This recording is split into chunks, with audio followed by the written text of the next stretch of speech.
and greetings, and welcome yet again to another live broadcast. This time we're using our virtual networks of VICC Notes, which is a broadcast made possible in part through the Virgin Islands Caribbean Cultural Center, nestled inside of the College of Liberal Arts and Social Sciences at the University of the Virgin Islands, the only historically Black college and university in the Caribbean and a land grant institution.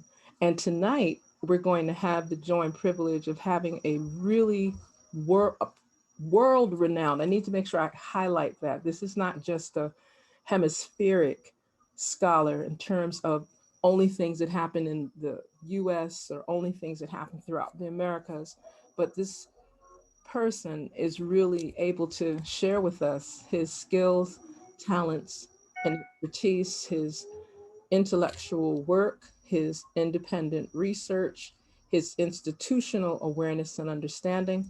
So I want to make sure that I give everyone an opportunity to really welcome Dr. Jeffrey B. Perry. It's a joy and a privilege to have you here with us today. Thank you, Dr. Chen, and likewise, it's a joy, and I'm so pleased to be here and sharing this mic and this screen with you and others, particularly in St. Croix. I mean, this means a lot to me, and given the topic, I'm so glad we're doing this. I'm so very glad we're doing this. Yeah, well, I'm really grateful. There's been a couple of opportunities, the work that you have done on the life and achievements and contributions of the Honorable Hubert Harrison speaks volumes. There are several different components that I'd like for our listeners as well as our viewers to be fully aware of. So I'm going to give the short version of Dr. Jeffrey B. Perry's bio. Jeffrey B. Perry is an independent scholar and archivist. He is the author of Hubert Harrison, The Voice of Harlem Radicalism, 1883 to 1918, published by Columbia University Press, 2008, and the editor of a Hubert Harrison Reader, published in 2001. He has preserved and placed Harrison's papers in various spaces and settings, institutional as well as not for profit organizations. He is also the literary executor for Theodore W. Allen, preserved and placed his papers and edited and introduced the expanded 2012 edition of Allen's two-volume publication, The Invention of the White Race. And we're going to get to hear tonight about this new publication that came out 2020 as well. So it gives us an opportunity, and we're very, very pleased, very humbled, very honored to have joining us here on VICC Notes, Dr. Jeffrey B. Perry. So I just wanted to make sure that people kind of had some of the context around some of the work that you've already done and some of the publications that you have brought to the forefront in regard to this very powerful, very wise father to many of Harlem radicalism, as well as a teacher to many of the radical free thinkers, revolutionaries of the early 20th century, with very humble beginnings right here on the Isle of St. Croix. Please share with our listeners and our viewers what are some key areas that you would like them to know about Hubert Harrison and that you've been able to research in your work. People may also want to consider when they purchase, they may want to consider getting the electronic version. And one of the reasons is what's particularly unique about this second volume is very meticulously researched, but I've put links in the footnotes to so many entries from Hubert Harrison's papers and documents that were, he was reviewing a book in 1922. Well, I might have a link to the article he writes, but also to the book he's reviewing from Hathi Trust or Internet Archives. So it's an invaluable resource. Now, these two volumes on Hubert Harrison, who lived from 1883 to 1927 and is born on Estate Concordia.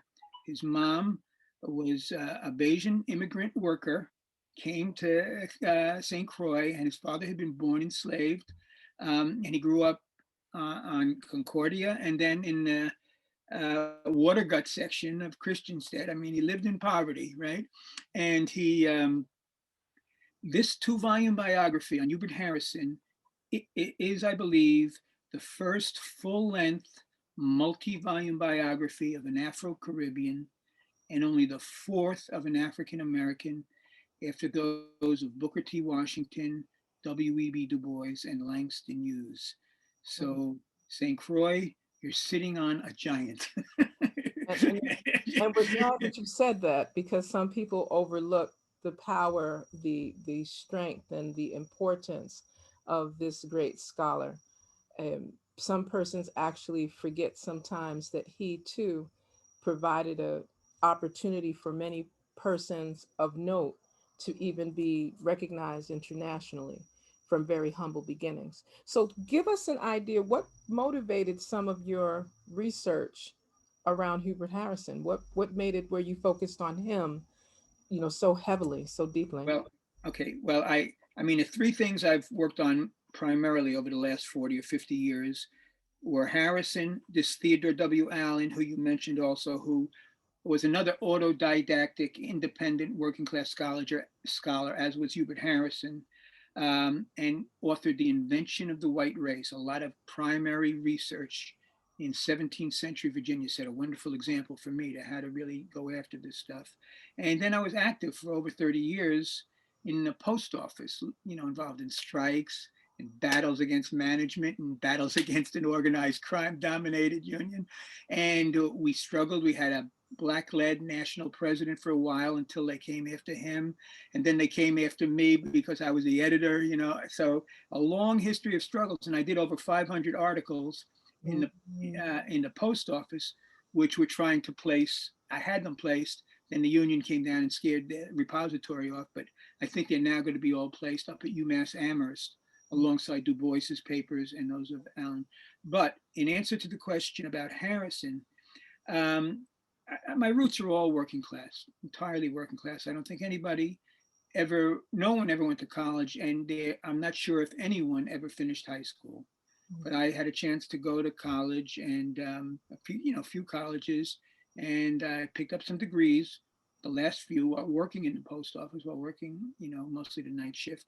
And when I was working on my dissertation, my PhD dissertation at Columbia University, I was working with two scholars, Nathan Huggins, who later became the first head of what is now the Du Bois Institute at Harvard, wonderful instructor, and Hollis Lynch, who had written a book or edited a book on Garvey and Garveyism, but also wrote on Blyden, right? Right.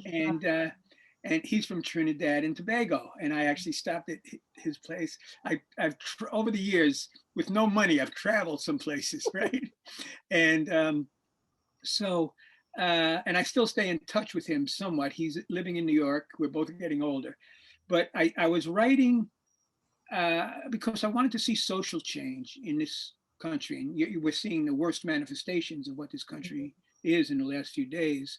Um, and I was pretty convinced that the struggle against white supremacy was central to any kind of serious efforts at social change. Had to take it on, and particularly some work had to be done with those European American workers. I mean, they're and because I had done stuff with the Black Panther parties and with the Puerto Rican groups, and I mean, I was involved with a lot of different groups and resisted the draft and a whole host of activities, SDS, and influenced by the civil rights movement and the Black liberation movement in particular. But I was working on my dissertation, and I was looking at the question, why no socialism in the US? What had happened, particularly since the turn of the 20th century. And I was familiar with all the leading left organizations. And I didn't think any of them really got got to the heart of the matter, this question of white supremacy. And then in the course of my readings, I came across three articles, one by J.A. Rogers, a wonderful historian from Jamaica, good friend of Harrison's, who wrote a number of very important books, including World's Great Men of Color, where he praises Harrison extremely highly. But J.A. Rogers, another one by Richard B. Moore, who comes from Barbados, and whose daughter I'm very close friends with, Joyce Moore Turner, and she turned 100 in August, and Wow. she's still writing. Was just was just published recently in the Journal of Caribbean History, I believe, Yeah. on Ethelred Brown, who was a minister who ran a church, the Hubert Harrison Memorial Church, after Harrison's death. So Joyce was one of my go-to people because I know I could go to her, she'd know what she was talking about, and she'd shoot straight, you know? So she kind of kept an eye on me. And so I'm working on my dissertation and the question of why no socialism. And I came across these articles, and another author was Philip Foner, who's a very well-known labor historian in the US. And they mentioned Hubert Harrison, and I didn't know who he was, as was the case with most people. Yeah. Matter of fact, when I did my first volume, I put in the introduction in one of the early pages how many Google sites could be found mentioning Hubert Harrison when I was completing that. And it was, I can't remember exactly, it might have been 600 all over the world, 600. Now it's quite different. And they've actually changed the algorithm because it went up to hundreds of thousands. And, you know, it's changed, but he was basically unknown and, or largely unknown. I don't mean to. I said, so who is this fella? And I went up to the Schomburg Center in Harlem, which is a library, public library at 135th Street. Forgive all my little anecdotal notes here, but Hubert Harrison was a true believer in the value of free public libraries. He wrote essays like Read, Read, Read. He was very close friends with Arturo Alfonso Schomburg, who's the founder of the library. And Harrison and Schomburg were on the founding committee of what grew into the Schomburg Center. They were on the founding committee at the 135th Street Library. And Harrison, who lived most of his life in poverty, contributed books. Of course, Schomburg had even more books, but that was the basis for that major collection. And when I went to the Schomburg Center, I was able to get 2 books by Hubert Harrison on microfilm. That's the way things were done way back. One was Harrison's first book, The Negro in the Nation, written in 1917. The second one was When Africa Awakes, the inside story of the stirrings and strivings of the new Negro in the Western world. That one was written in 1920. And by the way, I did for Diasporic Africa Press in 2015, I did an updated edition of that Harrison book with lots of notes and new introductions and things like that. But I read those 2 books and I was totally blown away. I was arrested because he was the clearest thinker I had encountered in the early 20th century. And he seemed to me to really understand the importance of how central white supremacy was to how the ruling class maintained control, and how central it was that that struggle had to be taken on, you know? And so I started writing letters. And these were, it wasn't quite what we have today. I forget what we called it, but you could write the same letter on an electronic device and change the address, and it go to a different. You could send it to a different person. So I sent about 35 or 40 letters, and I got a response from a librarian from the Enid Ba Library in St. Thomas, right? And she goes, "Well, I'm related to the Harrison family," and she gave me the names of the Harrison's son and daughter. And said, "Why don't you contact them?" So this is around early 1980s, 80, 81, something like that. So I followed up with that, and I contacted Harrison's son and daughter and said, I'm interested in writing on your dad. Is it possible we could meet? And they said, okay, we can meet. And when I went up there, I brought about 2 or 3 chapters of a potential biography I had written. Now, Harrison died in 1927. His children were young. His son was only 7, and his daughter, who I met, Ada, his son was William, his daughter, Ada, was from 1912. She was 15, maybe something like that when he died. But they were both brilliant. His son was an attorney, you know, and his daughter had been a teacher for many years and then assistant principal, and then was in her last year, I think, a principal in New York City school district. Quite an achievement for a Black woman, in this period. We're talking, 80s. And so I went and I met them, and they had to look me up and down. What you want to write about our dad, what's that? I understood, I've been around a little bit.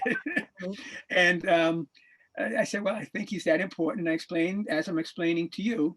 And I left them the 3 chapters that I had written. And we talked again a second time, and then on the third time, and we were meeting in the Son Williams apartment in Harlem on 150th Street off Bradhurst, for any listeners who might be familiar. And it was what we call a railroad flat apartment. You go up and all the rooms are in like a row, and they took me into the front room and they said, look up there. And in the closet were these boxes of papers and archives, essentially. They had preserved their dad's papers since 1927 when he died. They knew how important he was. And they said to me, take these and do with these what you need to do with them. So I was utterly overwhelmed. I felt a great burden of responsibility. And so I arranged to come back another day and pick these all up. I had 1 or 2 friends help me load up my car and whatever. And I went back and I promptly became an archivist. I got acid-free paper and Mylar and archival boxes. And every day I'd preserve the documents and type up, the notes. And I transcribed from the beginning, many of them. So I transcribed over 500 or 600 articles he wrote. But this was while working and being what we call up here a soccer dad, because my daughter was growing up and she was playing soccer, and had to be there for that. And so that's what I did. And then working on my dissertation, and very involved in the post office, because in this period, right before I met the Harrison family, we had a big strike in 1978, a wildcat, where we had several hundred people get fired. And then in the 80s, we made a major move to break from the organized crime dominated union. And I've written up in various places some of this history of the union work. So I was totally consumed by the union work, but also I was consumed by Harrison. And I started working on Harrison. And around 1986, 87, my advisors, Huggins and Lynch, said, okay, Jeff, you better stop now. And I had written this little work here. This was my dissertation. I think it's 800 and some odd pages, but this goes up to only 1917. They said, cut it, that's enough for now. So, and I got my dissertation based on that. And that book is available for people who can research, online through the various sources. And I thought we were in pretty good shape. And then I had my orals for my doctoral dissertation. I had Eric Foner, who's a very well-known historian. Charles Hamilton, who wrote Black Power with Stokely Carmichael, was another one of my advisors. And Elliot Skinner, who was an ambassador, I forget which country, but African-American ambassador, which was relatively rare in that time, but also an academic. And when I finished my orals, Hubert Harrison's son had died, and I took his daughter, Ada, said, let's go celebrate. She said, sure. So we went to B. Smith's restaurant. I don't know if you people remember B. Smith. She was she had a restaurant in New York, a little pricey for me, but we were going to celebrate. And so we finished the dinner, and then she reaches into her bag down below. She goes, here, Jeff, this is for you. I go, what's that? She goes, this is my father's diary. I had no idea such a document existed. And the diary runs hundreds of pages. This is what also makes Hubert Harrison unique as a subject, because these other people who have the multi-volume, they didn't write diaries. And I'm going to comment on that a little more later. But I said, oh my gosh. So I went to one of the historian conventions that soon followed, and I gave them a draft for a proposed first volume of a 2-volume biography on Harrison. Wow. And the reviews came back, and they were very laudatory, from very knowledgeable people. I later found out who some of the writers were, but Okay. the publisher didn't know what to do. They said, "Who's Harrison and who are you?" Right? And I'm proposing 2 volumes on this guy. So we went through that routine 2 or 3 times, and finally, a friend of mine, Winston James, is another outstanding historian. James is Jamaica born, reared in England for a while, and then taught at Columbia, now is at UCal Irvine, and wrote a wonderful book, Holding Aloft the Banner of Ethiopia, about Caribbean radicals, and did a very long chapter on Harrison. And he said, "Jeff, why don't you talk to my editor at Columbia University Press?" And so I did. And that editor swept me away. We had a little lunch, and he would say, so he goes, "So you write about Hubert Harrison? Who else do you write about?" I Wow. go, "Theodore W. Allen." He goes, "Oh, Theodore W. Allen." I go, "You know Theodore W. Allen?" Because Allen's like Harrison and nobody knows about him, but he's brilliant and he's very important. Right. And I go, "Yeah." And I go, "You're familiar with him?" He goes, "Yes, ever since he wrote," and he says this to me, and I'm almost dying. He goes, "Ever since he wrote that 1978 review in Monthly Review on Edmund Morgan's American Slavery, American Freedom." Yeah. Morgan was one of the deans of American history, president of American Historical, and Allen took him to task in a polite way. He wasn't trying to be mean-spirited. Yeah. And I said, "Gosh, if this guy knows this, he's going to just devour Harrison," which was the case. So he says, "Well, but I can't formally speak with you while you're under contract with the other publisher." Okay. So I broke that contract, and then I went to Columbia. And in a matter of a year or two, we had a contract settled for a 2-volume biography, Mhm. which would also include that I it was also tied in certain ways. I was going to I placed the Harrison papers at Columbia. It was a major collection, over 100 boxes. The Harrison family got all the money. I didn't get a penny. We placed it when the grandson, Charles Richardson, came up and said, "Jeff, this is after his mother died. Let's place the papers." I said, "Sure." And we talked to Schomburg, we talked Library of Congress, Princeton, Columbia. The family decided on Columbia for various reasons. They were their own reasons, right? I didn't really try to influence the decision. I told them what I knew, and they placed them at Columbia. The family got all the money, a very large sum, and we also agreed that besides placing the papers, Columbia would digitize a lot of the Harrison materials. I would spoon feed them all these articles that I've been transcribing and things. Okay. Well, it didn't happen right away, Mhm. but last year, finally, because the technology has changed over the last 10 years, Yeah. last year, finally, Columbia put up online over 1,300 items from Harrison's papers, which is only a small portion, but Yeah. it's many of his writings, and it's his entire diary. So if you're interested in reading his diary, which is a utterly revealing document, but you'll be blown away when you read it, Yeah. because I want to read something in a second, but it's also all these other writings and letters and photos. It's a really good digital resource. And so we agreed on that. And I agreed, well, you're going to let me do 2 volumes. So I did the first volume. It took a little while, longer than I thought. And then I thought I'd knock off the second one quickly. But a couple of things happened. One, I won't get into now, but Daedalus, a journal, asked me to write on something. And I said, "How about Harrison and Allen?" And there's a story behind that, which we'll tell one day when you want to hear it. And then I was asked to come out with a new edition of Allen's 2 volumes on the invention of the white race, which I felt I had to do because Allen had passed away recently too.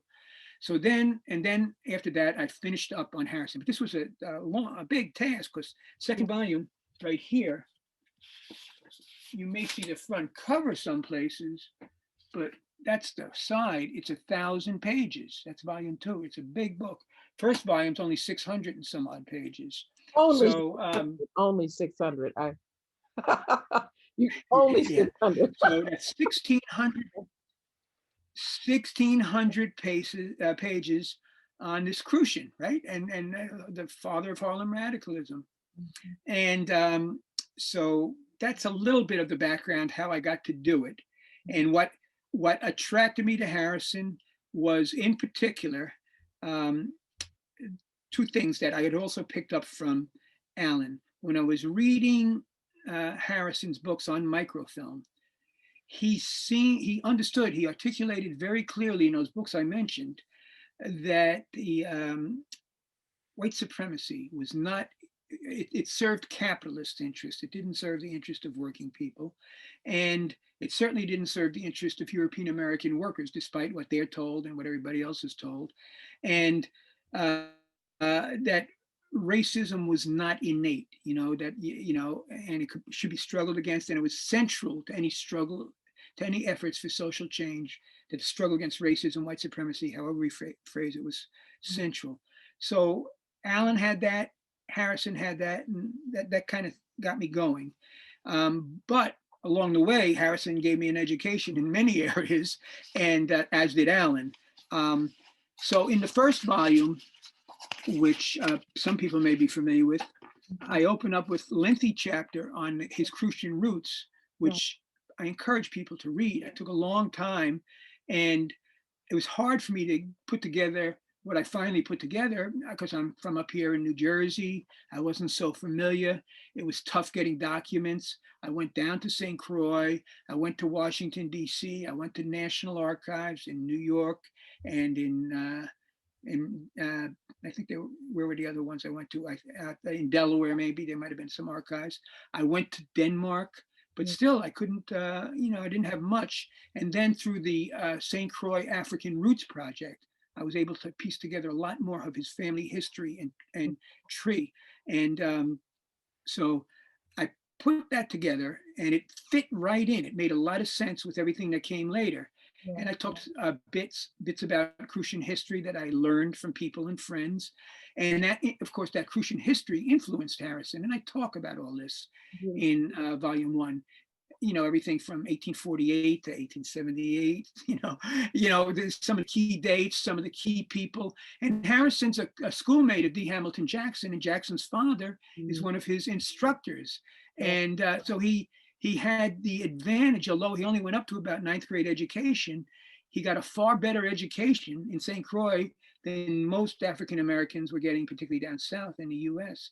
But even when he was young, when he was 7 or 8, he would go into, St. John's, the Protestant Episcopal Church in Christianstead, the one right there, and he'd go into the library, and they'd grant him access to books. He's a guy, he had a hunger for learning and reading. And so he, that's a little bit of the background, that Crucian Roots chapter. And then I go through Harrison's development. He gets nurtured in Black working class intellectual circles in New York. In the first decade, he comes to Harlem, he comes to New York in 1900 and starts working in the post office in 1907, moves to Harlem. And he's in these intellectual circles that meet at St. Benedict the Moor Church. That's one of the main places on 53rd Street. Because before the IRT train gets completed up to Harlem, a large African American and Afro-Caribbean concentration was in the West 60s, which is where Harrison lived with his sister. And Harrison's case was like so many other Crucians and West Indians. Oftentimes there was a female who paved the way for other members of the family. And that was the case with Harrison. And so he's in these intellectual circles, and people included were Arthur Schomburg, Johnny Bruce, a great journalist, Charles Burroughs, a co-postal worker, but another brilliant person, and his wife, Williana Jones Burroughs. Their son later is a co-founder with his wife of the DuSable Museum in Chicago. I mean, these are some outstanding people. And they had these lyceums, and what stood out about the lyceums was the intellectual caliber of the work that they did, because they would have discussions and debates, but they would, speak openly, and they could be friends afterwards, right? But also in this period, they did things because they reached out beyond Harlem and New York, And for instance, they made contact with the black, I think it was the Black Independence Party in Cuba, right? And there's some correspondence there, which I mentioned in volume 1. So I go through that period with Harrison, and then he Booker T. Washington is the most powerful black man in America. We're okay, Dr. Chen? We're okay if I keep going like this, Yep, or? you can keep, no, you know why I'd like you to keep going? Because you're giving us the chronology. I don't wish to, most of my questions you're Okay. answering because we've already discussed. So please progress. Okay, so let me go on a little more, not too much longer. So he goes, he's working in the post office, and Booker T. Washington was the most powerful black leader in the U.S. at that time, although Harrison considers him very conservative, by this time, by 1910, because Harrison starts out as what he says is a Du Bois man. He follows Du Bois, but he breaks from Du Bois soon thereafter. And Booker T goes to Europe and says essentially things are fine for black people back home. And Harrison says, well, Du Bois gets together a petition of about 50 people, says, no, this is not right, and he uses his influence. But Harrison writes 2 letters to a newspaper called the New York Sun, and essentially saying, Booker T, you're free to say what you want, but you should tell the truth. Let me step back for 1 second regarding the New York press. Harrison goes to high school after he gets to the States. He's working 5 days a week and a few nights. So he only goes a couple nights to night school. And in 1903, one of the New York dailies runs a headline, Genius Found in West Indian Pupil. And that was Hubert Harrison. And it talks about how he wins citywide honors, Right. And so, I just wanted people to know that because he's showing these signs of brilliance all the way through. So after he writes those letters from Booker T, Booker T sets what is called a Tuskegee machine. That's his political apparatus. Sets it in motion, and his friend, his cohort, Emmett Scott, and they meet. Scott meets with Edmund Morgan, who's the postmaster of the largest post office in New York City. It's still the largest post office. It's got about 6,000 workers, or it had when I was working, and it's on the West 30s. And within a short while, Harrison was summarily fired from the post office. Now, I was a postal steward, and I know how to get his records, right? So I went and got his records, and he had a clean record, hadn't done a thing wrong. He's gone like that. And this was devastating because he was a man at that time when he gets fired. He has 2 children. The third is on the way, and he will have another daughter very shortly thereafter, and the other one. But after that, he lives in poverty, essentially, he and his wife, for the rest of his life. So then Harrison starts interacting with other organizations. One is the Free Thought movement. Free thought is thought unfettered by religious doctrine. He's a very critical reader, and he goes back through a lot of the religious, materials and biblical history, and doesn't quite believe it. He documents this in, you can read it verbatim in the Hubert Harrison Reader, because he has a long letter to a woman named Frances Reynolds Kaiser. But I discuss it in volume 1. And he's active with the Free Thought movement for a while, and then he gets involved with the Socialist Party. And he's the leading black activist in the Socialist Party, particularly from maybe 1911 up through 1914. And he writes 5 major theoretical pieces. So he's a pioneer in terms of doing this. I want to get into what he says in a second, but he also speaks. Because he's a public speaker, a great orator, and he speaks before 50,000 people at Union Square in New York. He goes one day in 1911 and goes down to the corner of Wall Street and Broad in Lower Manhattan in front of the Stock Exchange at 1 o'clock and speaks till 4 p.m. To an audience which ranged as far as his voice could reach, and on socialism. And I refer to that amongst my friends as an early Occupy Wall Street, right? And Harrison was a pioneer there too. And so he does all this wonderful stuff with he speaks as many as 23 times a week, and he comes out with some very brilliant insights when he's working with the socialists. He says that the Negro question is the true test of the socialists. They've got to come to terms with this and how they're going to deal with it. He has a tremendous phrase that I like. Politically, the Negro is the touchstone of the modern democratic idea. A touchstone is a black stone. You rub the metal against it to see if it's really the gold it's purported to be. So whatever issue you're looking at, housing, unemployment, blah, blah, blah. How are Black people faring? What are we going to do about it? That's how you put things to the test, kind of. And he goes on in that same passage to say that true equality for the Negro implies a revolution startling to even think of. These are profound thoughts way back then.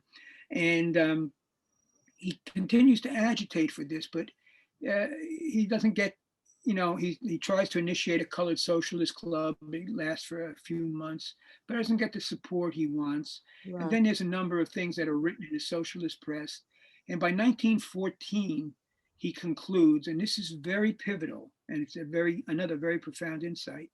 He concludes that the Socialist Party, like the white labor movement, the white leaders of the Socialist Party, like the white labor movement, put the white race first before class. It's not the way it's supposed to be, It's supposed to be class or altogether. And so after that, he speaks for a while at a modern forum, and he starts, speaking on his own, but he moves rather quickly, within a year or two, to forming his own first organization and first newspaper of the militant New Negro movement. And the newspaper is the Voice, and the organization is the Liberty League. And they're race conscious, they're politically active and militant. They demand enforcement of the 13th, 14th, 15th Amendment, end to federal lynching legislation, all of these issues. Now, this is a pioneering movement of the New Negro movement. You'll read in books like this, which is supposed to be the canonical text. I don't know if you're familiar with that one. And earlier things on the New Negro movement, they barely mention Harrison, or if they mention him, they get him wrong, right? And but he's founded the first organization and the first newspaper of the militant New Negro movement. Marcus Garvey joins Harrison's organization, and those familiar with Garvey knows Garvey doesn't usually join, never joins anyone else's organization. And so Harrison is agitating and educating, and the Voice lasts until 1919. But for various reasons, and many of the organization stops functioning and the paper stops publishing, and many of the leaders in Harrison's apparatus, if you will, the paper and the organization, go to Garvey's organization. They become prominent leaders in the early Garvey movement. And I have lists of them and what roles they had in both positions, in both Garvey's movement and Harrison's movement. Mm-hmm. So Harrison, and even in that period though, Harrison, around 1918, when he's struggling, he's offered $10,000 by a white patron, if you will, and he refuses it. He says, nope, you're going to want to call the shots. I'm not going to do that. And so he, one more thing that goes on before we move to volume 2 is he and William Monroe Trotter convene a Liberty Congress in 1918. Now, U.S. is at war already. There'd been the cession of the Virgin Islands. The U.S., had moved in on the Virgin Islands and things like that. And the U.S. was at war. And Joel Spingarn was the head of the NAACP, but he was also a major in military intelligence, that branch of the government that monitored the Black and the radical community. Most people don't know this. And to this day, the NAACP gives an award called the Spingarn Medal in Spingarn's name. And he was very much for just backing the war effort. And he was the closest, by Du Bois's own admission, the closest white friend to Du Bois, often financing Du Bois and things like that. And but Harrison and Trotter and others decide to convene this Liberty Congress and push for the demands of enforcement 13th, 14th, 15th Amendment, federal anti-lynching legislation. They meet in Washington, D.C. Spingarn tries to undermine it. He gets no place with Harrison or Trotter, right? They're not yielding. Um, he and he talks to Du Bois. Now Du Bois makes his own decision, but Du Bois, in that period, writes an editorial, which ultimately is the editorial he's probably most embarrassed about for the remainder of his life. And it's in a period when he, in a sense, following the lead of Spingarn. Spingarn's a major in military intelligence, and Du Bois. Booker T. Washington had died. Most people were looking at Du Bois as the big leader, and he applies for captaincy in military intelligence. Again, that's that branch of the military intelligence service that monitors the Black and the radical community. And he writes an editorial entitled "Close Ranks," only a few sentences long, which at its heart says, "While this war lasts, let us forget our special grievances and close ranks behind this war effort." Now, Harrison tears him up because he and everybody knew special grievances, lynching, segregation, disfranchisement. Harrison basically says, look, we can disagree on your position on the war, but you don't have to take it there. And he writes a very strong criticism of Du Bois. Du Bois basically will never speak to Harrison after that for the remainder of his life, which is one of the reasons Harrison's not better known, because Du Bois never gave him much credit or praise. But what's very interesting, and I mentioned in volume 2, is Herbert Aptheker, who was the chronicler of the life of Du Bois, has in there that some 30 or 40 years later, Du Bois acknowledged that the criticisms of his critics, like Harrison, during World War I were correct, right? But, he wasn't admitting it back then. Right. And that's just another area where Harrison's correct. So volume 1 more or less ends with the Liberty Congress. Harrison is a Black leader of national prominence, along with William Monroe Trotter, and he's speaking. He's starting to go down to D.C. and Virginia and Philadelphia. He's got all these things planned. He wants to spread his message. But again, he doesn't have real permanent work or anything like that. But that's where we end volume 1.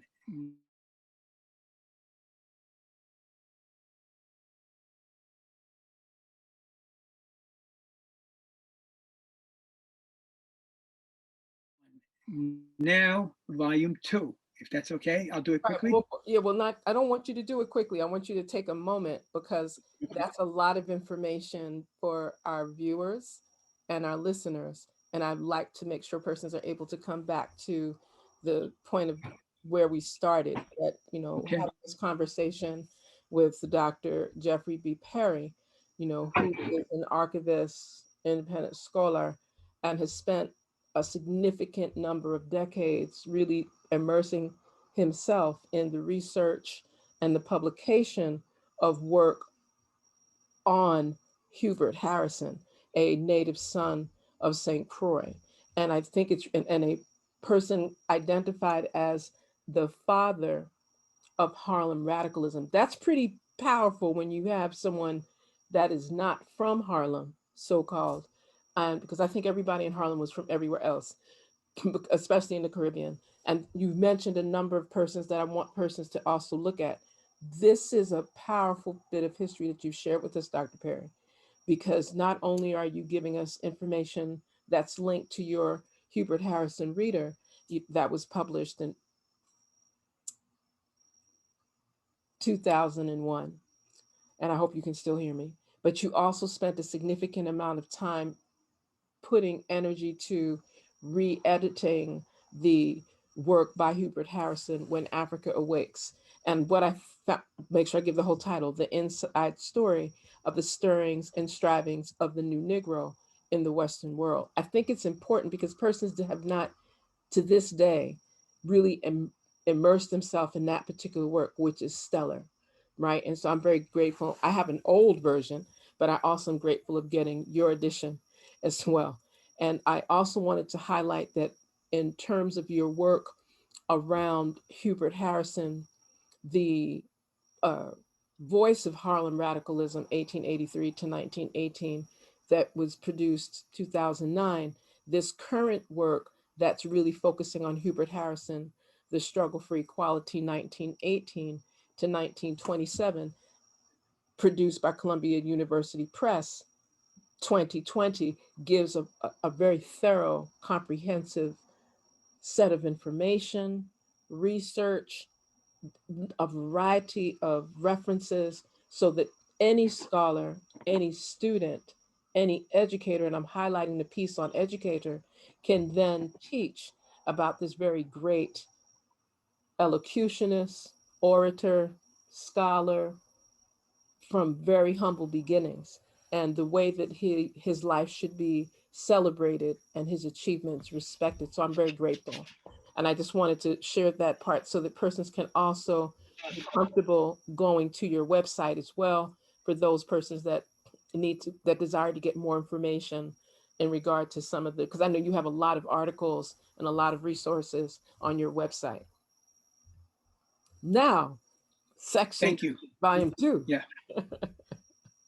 Okay, now volume 2. And again, I want to mention that this material is available. A lot of it's online also, even from the second volume. But it's my hope, I'm getting old, right? And it's my hope that these Harrison volumes will be around for at least the next 50 to 100 years, where people like you, Dr. Chen, and people who are listening and watching now can draw from and build off, and take in new and different directions all that Harrison has to offer. I mean, he's got so much to offer.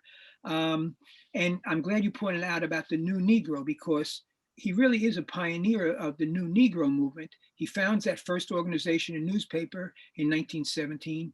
He edits the New Negro in 1919, which is a monthly on the international consciousness of the darker races. That's what it's subtitled. And then in 1920, he writes that book, When Africa Awakes, the inside story of the stirrings and strivings of the new Negro in the Western world. So these are major contributions to the concept of the new Negro, and he's omitted in so much of the scholarship, or he has been. I think it's going to change now. But going on. So I'm going to just kind of go through some of the introduction in the book, which lays out what the book tries to do, volume 2. St. Croix, Virgin Islands born Harrison was a brilliant, autodidactic, working class, race and class conscious writer, orator, editor, educator, book reviewer, political activist, and radical internationalist. The historian J.A. Rogers, in World's Great Men of Color, described him as an intellectual giant and freelance educator who was perhaps the foremost Afro-American intellect of his time. Staggering, because Rogers has written these multi-volumes on World's Great Men of Color, and that's what he said about Harrison. Rogers added that no one worked more seriously and indefatigably to enlighten his fellow men, and none of the African-American leaders of his time had a saner and more effective program. The labor and civil rights leader, A. Philip Randolph, referring to a period when Harlem was considered an international Negro Mecca in the center of radical Black thought, described him as the father of Harlem radicalism. That's right. Richard B. Moore, who I mentioned earlier, a major activist and bibliophile in his own right, thousands of books down to the University of the West Indies in Cave Hill, right? His family donated, and who ran a bookstore on 125th Street in Harlem. Richard B. Moore, a major Black activist and bibliophile who worked with the Socialist Party, the African Blood Brotherhood, the Communist Party, and movements for Caribbean independence and federation, described Harrison as, let me find this, scroll, as above all his contemporaries in his steady emphasis that a vital aim was the liberation of the oppressed African and other colonial peoples. Right. So, and then I point out, because we can't emphasize this enough, Harrison played unique signal roles in the largest class radical movement, socialism, and the largest race radical movement, the New Negro Garvey movement of his era. Nobody else did this, right? Right. Right. He was a major influence on the class radical Randolph, on the race radical Garvey, and other militant new Negroes and, quote, common people. He used that phrase with affection. He was of the people, right? Right. In the period around World War One. W.A. Domingo, a socialist and from Jamaica, and the first editor of the Negro World, Garvey's newspaper, explained that Garvey, like the rest of us, Randolph Moore, Grace Campbell, Chandler Owens, Cyril Briggs, and other new Negroes, followed Hubert Harrison. Mm-hmm. The historian and Garvey expert Robert A. Hill refers to Harrison as the new Negro ideological mentor. Right. Right. Considered the most class conscious of the race radicals and the most race conscious of the class radicals in those years, Harrison is a key link in the two great strands of the civil rights slash Black liberation struggle. The Mm-hmm. labor and civil rights trend associated with Randolph and Martin Luther King Jr., and the race and nationalist trend associated with Garvey and Malcolm X. Right. King, it should be noted, marched on Washington with Randolph at his side, and Malcolm's father was a Garveyite preacher, and his mother had been a principal editor, a reporter for Garvey's Negro World, the newspaper for which Harrison had been principal editor. Yeah. Harrison's lectures and writings were prolific and wide-ranging. He was a pioneering and unrivaled soapbox orator and a brilliant editor, and he authored, and this is a quote, the first regular book review section known to Negro newspaperdom. That's right. This second volume details the extraordinary last 9.5 years of Harrison's life, which were lived at the edge of poverty in the US, shaped by capitalism, imperialism, white supremacy. He had been a leader in the struggle against those forces, but he had found that the left and labor movements in the US put the white race first before class. In that context, he deemed it a priority to work at developing an enlightened race consciousness, racial solidarity, and racial internationalism among Negro people. When I use Negro, I use it in quotes. That's the way they used it back then. Of course. Especially the common people in struggles for political equality against white supremacy and for white radical social change. This book is broken into 4 chapters, and they very briefly are these. Okay. Part 1, 1918 to 1919, covers his pioneering, seminal, and long ignored writings and work that gave direction to the militant New Negro movement that he had founded and led since late 1916, particularly since 1917. Part 2, 1920 to 22, details his outstanding contributions and influence as a writer for and editor of the Negro World, that's Marcus Garvey's paper, and discusses his differences with Marcus Garvey, as well as his differences with Black socialists publishing the Emancipated publication they put out, and makes clear that Harrison's writings and literary influence, including his book review, his Poetry for the People columns, contributed significantly to the climate leading up to Alain Locke's 1925 publication of The New Negro. That was a more literary publication. Right. Harrison's was literary and political. And Tony Martin, another outstanding historian who writes on literary Garveyism, says in this period, the Negro World was the most outstanding literary publication of the era, but it was also incredibly political. But Martin, at the time he wrote that, didn't know that Harrison was the principal editor, because those documents only became, Martin has passed away, unfortunately, but a point of note, I think. The third section covers the years 1922 to 24, focuses on Harrison's prolific and wide-ranging writing and speaking efforts as an independent freelance educator, including his work as a public lecturer with the New York City Board of Education. For over 4 years, he was a Board of Education lecturer. That was a principal form. A lot of Black people working during the day. If they want to get education of some sort, they'd go to classes at night. And they would often be in the libraries, 135th Street or elsewhere. And Harrison regularly lectured as part of Board of Education series. And I think he was the first regular Board of Education lecturer in New York City. I have friends to this day who are still struggling to get more Black and Latin teachers into the New York City school system, because it's very important. But it also, in that period, starting in that period when he's doing that teaching, Harrison also wrote regular columns for the Boston Chronicle, which was a Black weekly coming out of New York, and he wrote wonderful series. I think I print them all in the Harrison Reader, but I discussed them in the second volume of the biography. And finally, part 4 covers 1924 to 1927 when he dies, and it examines his innovative and more broadly unitary efforts in the last years, including the founding of the International Colored Unity League and the Voice of the Negro. That's his last organization. Now, if I may, I just want to offer a little about the perspective of this book, but I can wait. You want me to do this? Or?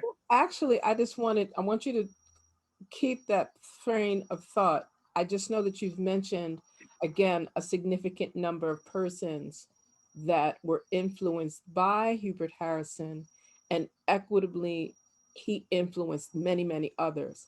When persons speak of the New Negro, when persons speak of the Marcus Garvey movement, then we are also incorporating the work of Amy Ashwood Garvey, Garvey's first wife, and Amy Jacks Garvey, Garvey's second wife, who also were strongly influenced by and had partnering opportunities as journalists, as writers, being really impacted by the work of Hubert Harrison in those particular years.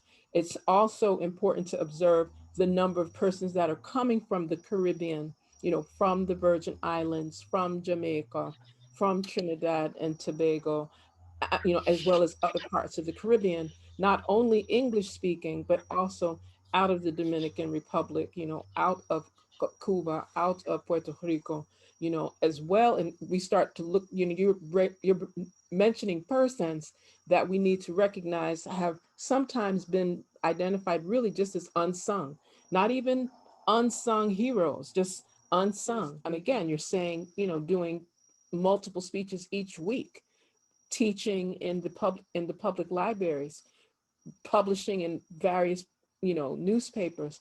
That is really unprecedented. And the influence that Harrison had on, or I should say continues to have, with the Universal Negro Improvement Association African Communities League, despite the brevity of his engagement with working directly with Garvey, his influence, his works, his achievements, his scholarship are still being used to this day in the UNIAACL and a host of other Black nationalists, socialist driven organizations, Pan-African organizations are still drawing.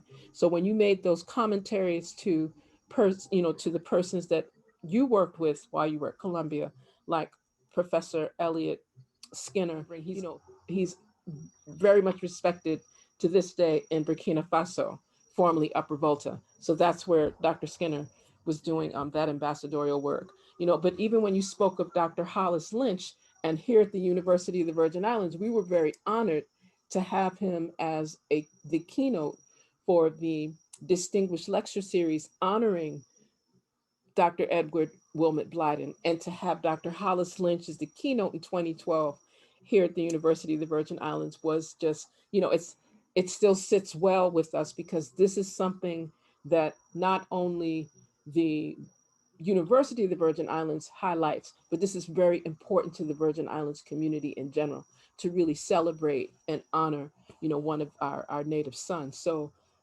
with that, I'd like you to continue on with the next portion of what you'll share of your work about the great Hubert Harrison. Yeah. Well, that's beautiful. I'm going to talk a little about the approach to the book, but before we get off tonight, I highlighted on some pieces of paper here a list of a number of the names of Virgin Islanders that appear in the second volume. And I think it'll put smiles on some people's faces, because the Virgin Island activists in New York were incredible too, right? And supporting struggles back home and doing their own work. And we'll get into that in a little bit, but I just want to talk about And I, when I was writing it, I made that a point, a mental point to do that, because having been down to St. Croix a number of times and been hosted, very, so welcomed, by various peoples. Mhm. I had a sense of how important this would be to people, to learn of people they know or family members or relatives, because I still get correspondence from family members of Okay. Harrison's contemporaries. Yeah. But now, as I set out to write this book, I was influenced by a few things. One was when he started writing his diary in 1907. This was the second, first site was lost. He he writes these two paragraphs, short. It must surely be instructive to look back after long years on one's past thoughts and deeds and form new estimates of ourselves and others. Seen from another perspective, large things grow small, small ones large, and the lives of relative importance are bound to change position. At any rate, it must be instructive to compare the impression of the moment, laden as it may be with the bias of feeling and clouded by partisan or personal prejudice, with the more broad and impartial review which distance in time or space makes possible. Okay. This may serve me in some sort of as a history, diary of myself, twisted of two threads, what I do and what I think. I hope I shall not make any conscious effort to impress upon the character of any sort. So far as life is concerned, as it comes, so must it be set down. And if I omit any one phrase of my life's experience, I do so for judicial reasons and not for the sake of seeming better in my own eyes when memory has ceased to testify. So it's clear to me that when Harrison writes his diary, he's writing it for himself, but not only for himself. I think he realizes he's doing important work. He's working on Mhm. important areas and subjects, and there will be others who will come later and will read it. And he tries to record as accurately as he can, which is a remarkable thing. And you can read you can read this in his handwritings on, online in the book. Then a second thing that was very influential for me, um, I like that as it comes, so must it be set down. I like that tone that he takes there. Then we have the following from a meditation he offers in the Negro World in October of 1920. Sometimes, he's writing political, he's writing literary, but he puts some meditations in little pieces in the Negro World too. And in this one, entitled A Soul in Search of Itself, he wrote, no man was ever as good as his creed. I mean, he understands people Yes. have flaws. Um, and in a similar vein, uh, this volume draws from the approach of two people that Harrison knew and had correspondence with. One was Eugene O'Neill and the other was J.A. Rogers. O'Neill was a future recipient of the Nobel Prize in Literature. And in June 1921, after Harrison had done a wonderful review of the play The Emperor Jones, Mhm. O'Neill wrote to Harrison, the only propaganda that ever strikes home is the truth about the human soul, black or white. Intentional uplift never amounts to a damn, especially as uplift. To Wow. portray a human being, that is all that counts. Rogers, a historian and one of the most perceptive writers on Harrison's life, and a man who knew Harrison well, said the following, which stayed with me for a long time. Harrison was not without his faults. The life of any leader, scrutinized detail for detail, does not look like the handsome image presented by ecstatic admirers after flaws have been removed and bits retouched. As the saying goes, no man is a hero to his valet. In Mhm. Harrison's case, however, as Rogers emphasized, this is no reason to deny his essential greatness. Exactly. And finally, I kept in mind, I tried to keep in mind the words uttered at Harrison's funeral by Arturo Alfonso Schomburg, who knew Harrison for many years. And Harrison's funeral was attended by thousands. Schomburg knew how popular Harrison was in his day, but he wrote the following. He says, um, Schomburg, with great historical perspective and knowing how immensely popular and significant Harrison was in his day, stated simply, he came ahead of his time. With these words, Schomburg correctly points to Hubert Harrison's importance for current and future generations. And I think that's important to keep in mind now as we all come to learn about him and draw from him. He has much to offer current generations. Absolutely. Now, if I He said this it's will be good. short. I like this list. Couple of here's some VI names. You ready? I'm ready. I'm ready. Get ready. I mean, there's a few, but there's more. But I just wanted to get something. Well, first off, I also you'll find interesting, very interesting in Volume 2. Harrison writes on the U.S. If you will, takeover of the Virgin Islands and many of the legal issues involved, and how Virgin Islands were citizens in but not of the United States, and all the legal difficulties, and what he has to go through trying to put in applications for citizenship, or when he has to face the draft and he's asked, are you a citizen or not? And he doesn't know. And he ultimately, when he ultimately gets his citizenship in 1922, and people have seen pictures of Hubert Harrison, I believe, but when he ultimately gets his citizenship in 1922, I don't know if you can see that face. Yes, we can. We see it. He's listed on the documents as white. Oh, the U.S. government document. Wow. Yeah, yeah. And okay. Rogers makes some comment on that. That's because they thought, all the Danes were white, people coming from the Danish West Indies. But there's more to that story. But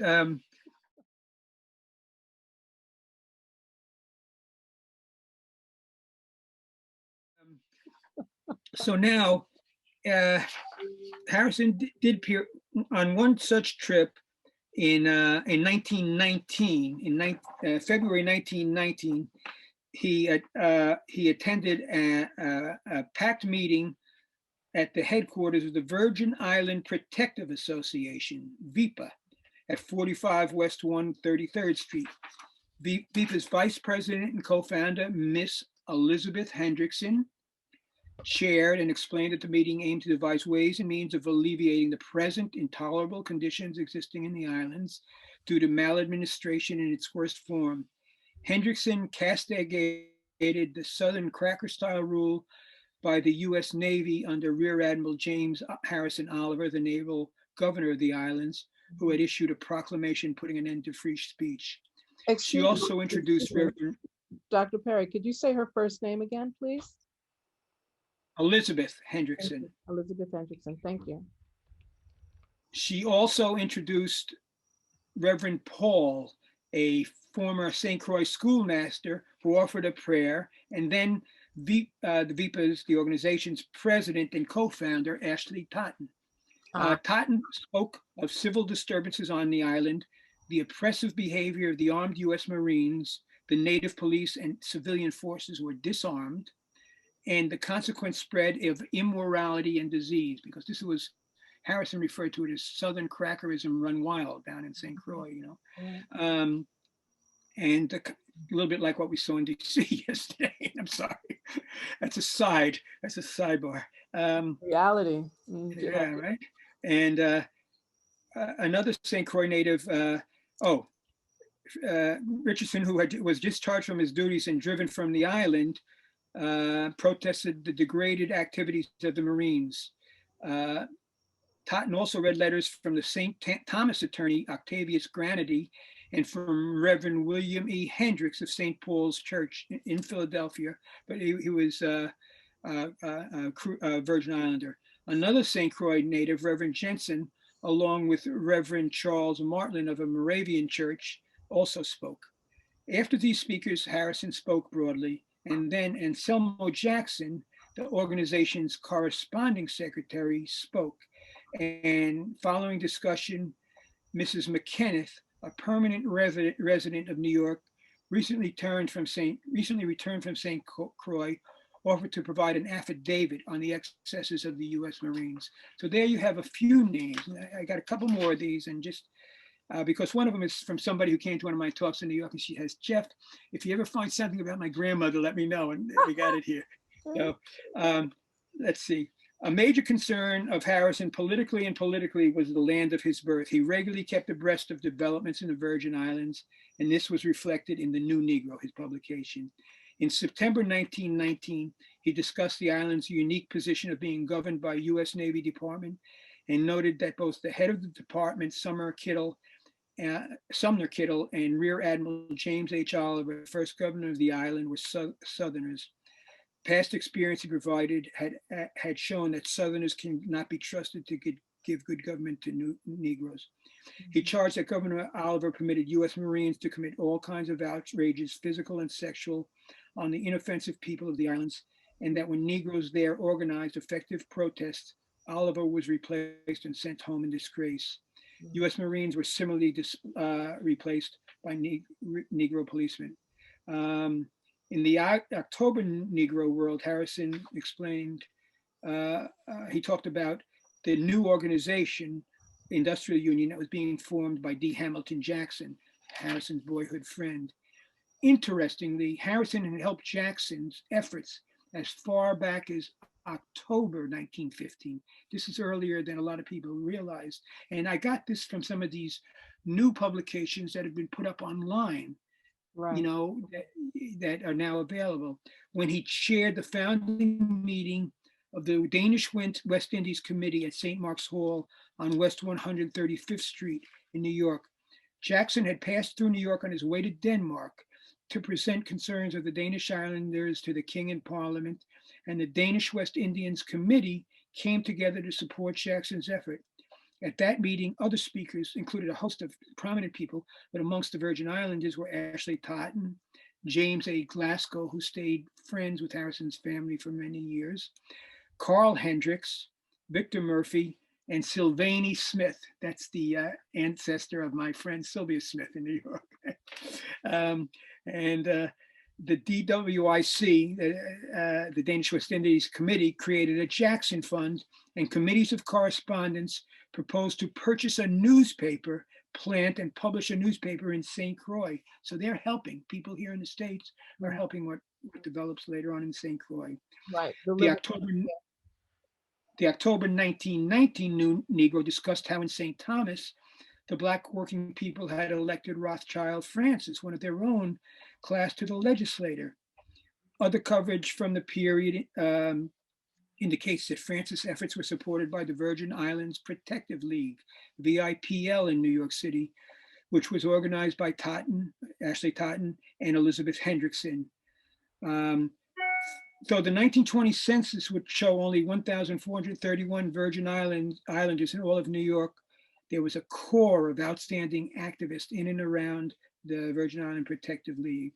And the Virgin Island Protective League raised money, conducted mass meetings on Francis' behalf, and planned to send Totten and Hendrickson to the islands in December to fact find and build unity between the islanders. And there's more things throughout. Frank Crothwaite comes in later on.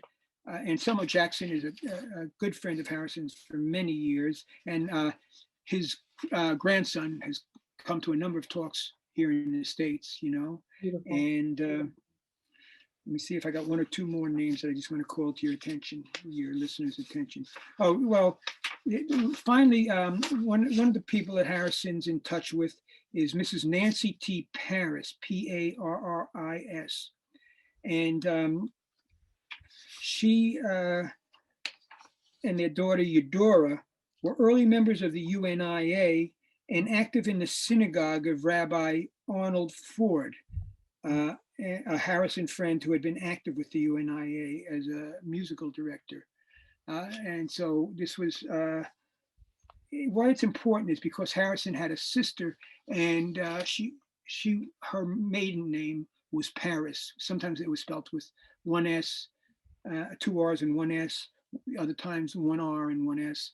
And I have not been able to determine if they were, you know, directly related, but people down there far better versed in such issues might be able to piece this together and elaborate more on it. But I don't want to take up too much more time. I hope we're not losing people. Right. Well, no. Right. Well, no, we don't want to. We couldn't lose people with you starting. The minute you start to bring up Virgin Island names, people are gonna be like connected, and you know it's really appreciative because Some of the spelling I may not have in fullness, so I'm looking forward to the publication to highlight, but I just want to reiterate, because it's good to call their names and to give respect and honor to those names.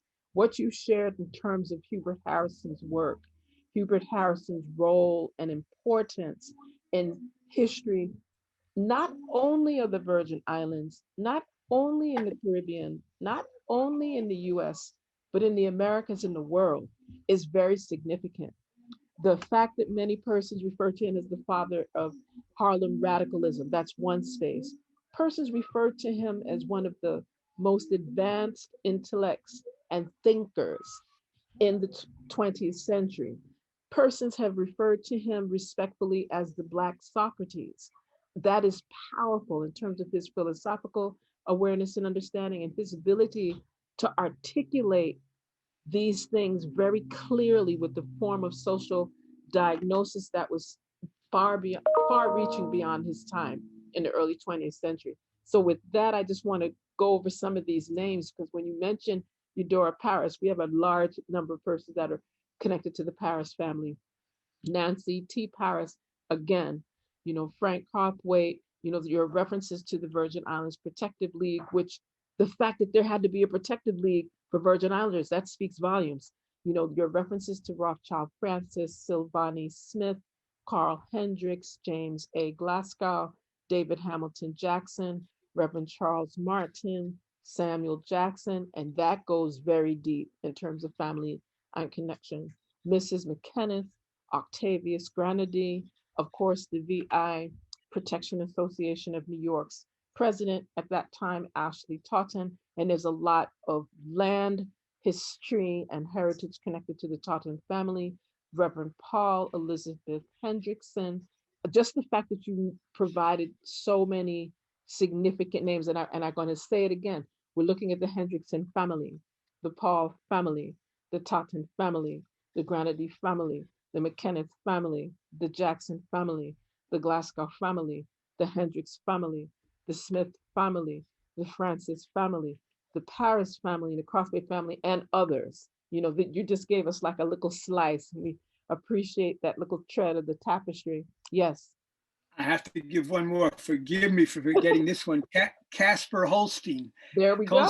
So and Holstein paid for Harrison's funeral, and they were close, and that came a little later, that reference, and I'm sorry I didn't catch that one. I cut off too short. But Holstein was very important, and he's mentioned prominently in this book, and he paid for Harrison's funeral. Right. And again, when we say Casper Holstein, we know that just because when persons traverse from the Virgin Islands coming to the US, sometimes, like you said, a letter may be dropped or they change their surname. And so we know that Casper Holstein, comes from the Joseph family. Right. Long-standing, very long-standing, prominent family. Yeah. And it's powerful because, again, many times we overlook the importance of our ancestral legacy builders and their contributions. And again, thanking you is an understatement, because I see this as a passion. This has been a life passion for you. The fact that his family, his children, his grandchildren came to trust you and to make sure that this work was done in the layer of excellence that you've brought forth, Dr. Perry. It's with deep conviction, deep gratitude, and deep thanks that we appreciate what you have done, because you've done it selflessly and you've done it beyond, because some persons would have just kind of clamored and grabbed and stamped their name everywhere, but you always make sure, and I can speak to that for what you've shared with us here at the University of the Virgin Islands, what you've done with the Virgin Islands Caribbean Cultural Center, in particular, what you've done with different organizations here in St. Croix and throughout the VI, and the influence that you have allowed for us to embrace and get to drink from that very powerful cup of the knowledge, the wisdom, and the counsel of the Honorable Hubert Harrison. I mean, you bring so many pieces. Like, we have to do this again. We said we were going to keep this within 90 minutes, and we're at that point. We're almost at that point. So One please, thing besides, please go ahead. yeah, once again, for those who are interested in purchasing the book, you Yes. go to Columbia University Press and you can get a 20% discount. CUP20 is the code. That code also works for the digital online version. I remember in the past, sometimes it took a while to get books down to St. Croix. Mhm. But if you want a quick read, and if you have something you can read it on, the digital copy is good, because one of the advantages of the digital copy is you can search instantly for any of these names I'm telling you about and get right there and get right to the person. So consider that. Another thing, besides people getting copies, people who are really interested in this, I encourage getting copies of both volumes, but please make sure that the public libraries and the college library, the libraries, Harrison was a great proponent of libraries, that Right, the libraries get copies of this, so people, maybe they don't have the means to purchase the book, but they right, can still read about him, you know. About him, you know. right. Well, we have definitely placed this particular, like all of these links, we've placed all of these links on the VICCC's Facebook page. We've also placed them inside of the chat because several of the persons that are here with us, and even those that are hiding behind, not showing their faces, which I fully understand, they too have connections to be able to share this type of information widely. Part of what we're hoping to be able to do is to take this particular broadcast. Again, it's going to be available here on Facebook at the VICCC. It's VICCC 365. We're going to also make sure that we post it on our YouTube pages. And of course, it'll be available on, on Dr. Perry's website. I encourage persons, if you're not familiar, then you need to get familiar, because this is an opportunity of a lifetime to be able to, you can go to Jeffrey B as in boy Perry.net, and you would see a website that's just gonna take you to another platitude and engagement, because there's so much information. Some people get a little bit overwhelmed, but I tell people overwhelmed is not always bad. It's just do what you can, gather what you can while you can. So I'm making sure that all of these sites are available inside, because I thought I was really good at social media, but you're pretty busy. I mean, you're My pretty, daughter doesn't think so.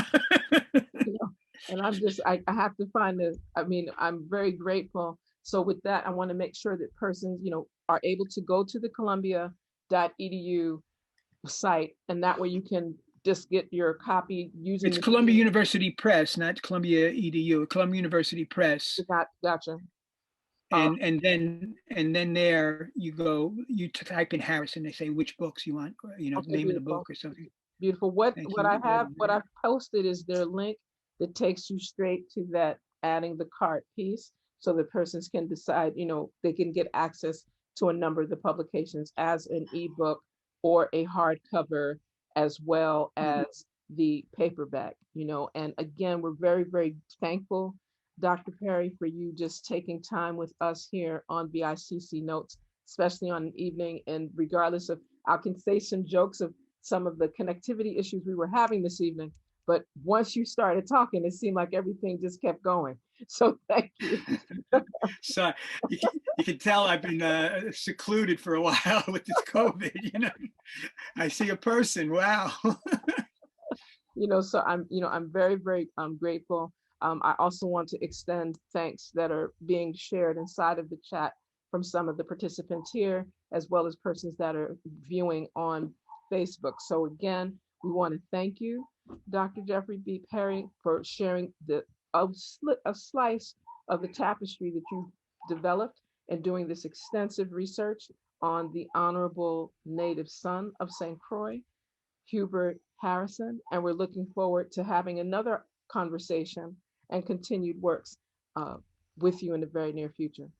I would love that. And thank you so very much for tonight, Dr. Chen. You're wonderful. And for all the audience, thank you all for being here and sharing in this with us.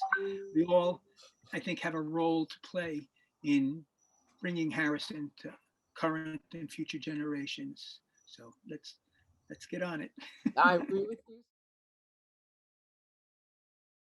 I agree with you. So thank you again. This has been a wonderful broadcast shared with the VICC Notes, which is made in part and possible through the Virgin Islands Caribbean Cultural Center, nestled inside of the College of Liberal Arts and Social Sciences at the University of the Virgin Islands, the only HBCU in the Caribbean and a land grant institution.